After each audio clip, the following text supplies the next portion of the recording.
turma. Na aula de hoje nós vamos falar sobre o sistema elétrico, conhecendo o setor elétrico brasileiro.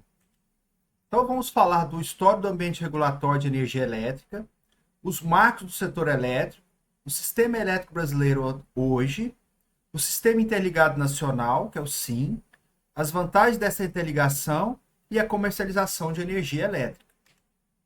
Então, nos primórdios do setor elétrico, o domínio era de empresas privadas, então tinha presença maciça de empresas estrangeiras nos grandes centros, e o poder público era o municipal. Então as empresas vendiam geradores e forneciam soluções de energia elétrica para os municípios atender, né, principalmente os grandes municípios. E o instrumento regulatório na época era o contrato, não tinha uma regulamentação, uma política nacional sobre energia na época, era um negociado casa a casa, com o município, com a empresa. Aí, após o corte das águas na década de 30, o Estado criou suas próprias empresas para atuar nesse setor e começou também a nacionalizar empresas privadas. Os sistemas, então, ainda eram muito fragmentados, significa que era feito de município a município, e verticalizados. Então, a mesma empresa trabalhava com atividade de geração, transmissão e distribuição. A gente vai ver que hoje isso mudou muito. Então, apenas na década de 90 que iniciou-se a desestatização de algumas empresas, que aí privatizou algumas empresas, como hoje privatizou a Eletrobras, né, atualmente, né? Então a gente tem um setor que atua tanto em empresas públicas quanto privadas, né? E não tem mais essa fragmentação de energia, e a maioria das empresas podem trabalhar de forma verticalizada, mas tem empresas que trabalham somente em situações específicas, como só na geração, por exemplo, ou só na distribuição. Então, o crescimento do mercado e o desenvolvimento tecnológico, as empresas passaram a ser estaduais, posteriormente a atuar em todo o território nacional. Então, começou a crescer. E uma das coisas que começou a crescer foi por causa da energia hidrelétrica, né?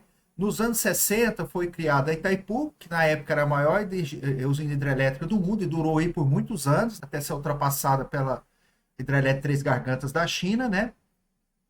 E aí, a gente tinha um potencial de geração muito grande com a Itaipu, não tinha para quem fornecer, se o sistema não era interligado, né? Não era integrado. Mas aí, baseado nessas grandes geradoras, entrando novas hidrelétricas, entrando também as termoelétricas, o sistema elétrico foi ficando cada vez mais centralizado e a geração, transmissão e distribuição foram se integrando para que esses grandes geradores pudessem atender todos os consumidores. Então, agora ficou não era mais entre municípios, passou de estados, passou a ser interestadual, até mesmo entre regiões do Brasil. Então foram aprimorados os marcos legais, né, à medida que novas constituições foram promulgadas, e vários programas e políticas de governo que abordaram questões como a universalização do serviço público e atendimento à expansão da oferta, onde no Brasil a questão de eletricidade é um problema praticamente resolvido, né, praticamente todo mundo tem acesso à eletricidade. Existem exceções ainda, mas é um problema bem mitigado pelo governo hoje. O incentivo ao desenvolvimento de determinadas fontes de energia, né? Então, incentivar sempre o crescimento das fontes renováveis, como eólica, solar, uso da biomassa. Então, hoje, como é que está a parte institucional do sistema elétrico brasileiro? Ela é composta pelo Conselho Nacional de Política Energética, que define as diretrizes do setor, ligado diretamente à Presidência da República, e composto pelo ministro de Minas e Energia, membros da administração do governo federal e representantes escolhidos pela presidência da República. Então, ligado a ele, né, logo abaixo dele, vem o Ministério de Minas e Energia, responsável pelo planejamento, gestão e desenvolvimento da legislação do setor, bem como a supervisão e controle da execução das políticas direcionadas ao desenvolvimento energético do país, traçadas pelo Conselho Nacional de Política Energética. Né? Aqui já é uma empresa que faz interface com as questões mais políticas, né, com questões mais técnicas do sistema elétrico brasileiro, já que a EPE é responsável pela realização de pesquisas com a finalidade de subsidiar e dar apoio técnico ao planejamento e implementação das ações do MME. Então, quer dizer, ela vai dar esse apoio técnico, né? Aqui é muito mais político, definir as ações e o apoio à viabilidade técnica é feito pela EPE, visando a expansão e segurança do sistema elétrico. E também habilita tecnicamente os empreendimentos que participam dos leilões de energia realizados pela ANEEL. E temos também o Comitê de Monitoramento do Setor Elétrico, que identifica dificuldades e obstáculos de caráter técnico, ambiental, comercial e institucional que possam afetar a regularidade e a segurança de abastecimento e atendimento à expansão do setor de energia, né? Aí vem uma empresa já mais técnica, que é a ANEEL, que ela é um órgão de fiscalização, ela é responsável por fiscalizar tanto a geração como transmissão, distribuição e comercialização de energia elétrica. Então ela aprova e inclui novas regras e procedimentos de fiscalização, o que as empresas de distribuição têm que fazer para atender os consumidores, né? Cria índices de confiabilidade da rede, qualidade que devem ser atendidos, e também define as tarifas de transporte, consumo, transmissão, no caso, né? Assegura o equilíbrio econômico-financeiro das concessões e medir conflito entre os agentes. Então, é decisões fora do âmbito político. Aqui já tinha o âmbito mais político, aqui tinha uma interface política com também as operações técnicas. A ANEEL já tem decisões fora, porque ela é uma autarquia, né? Ligado à ANEEL tem a ONS, que ela coordena e controla a operação das instalações de geração e transmissão de energia elétrica do Sistema Interligado Nacional. Então, antes o sistema brasileiro era fragmentado, agora não, agora é todo interligado. A gente vai ver mais um pouquinho dele aqui na frente.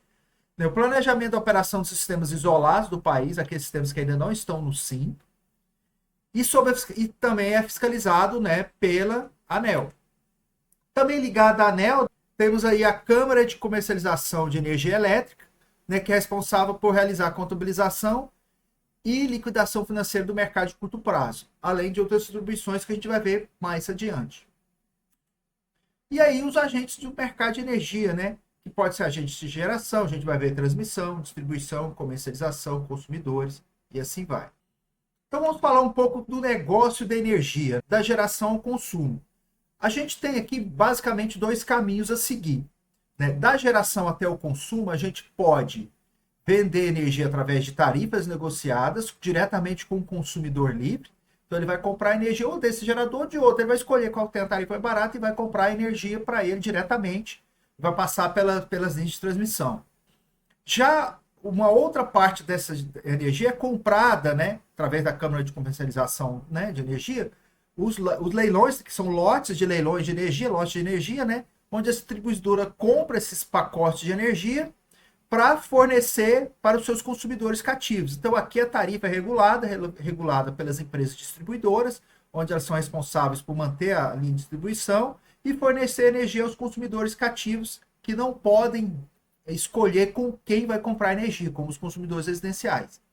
Existe ainda os consumidores cativos, que se tiverem demanda, né, maior que 500 kW, eles podem se tornar consumidores especiais, desde que eles comprem energia de agentes de geração que forneçam energias renováveis.